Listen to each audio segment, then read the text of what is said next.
Hi everyone, welcome back to Inspire Your Daily Grind. My name is Aljen and today we'll talk about something every dreamer faces. Those tough days when you just want to give up. Pero tandaan mo, minsan yung mga araw na gusto mong sumuko, yun din ang mga araw na malapit ka ng magtagumpay. So breathe, refocus, and keep going. Every success story has chapters of struggle. Walang shortcut sa pangarap. Kailangan mong pagdaanan ng hirap para maramdaman ang tamis ng tagumpay.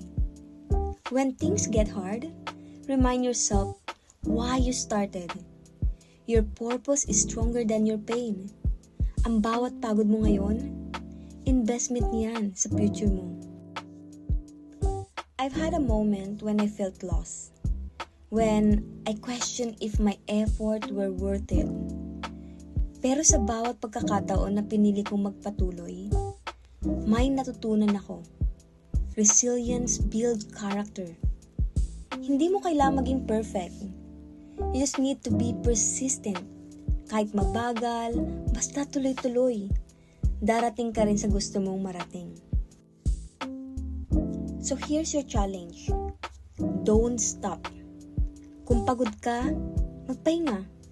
Pero huwag kang huminto. Write down one reason why you started and let that remind you to keep moving forward. Remember, progress is a progress, no matter how small.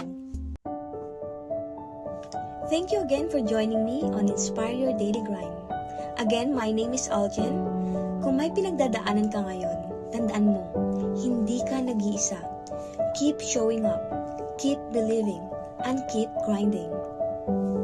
Share this episode with someone who needs encouragement today. Together, we rise one grind at a time.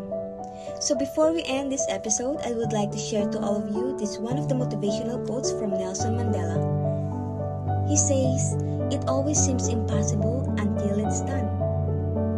Again, thank you so much everyone and see you again for the next episode.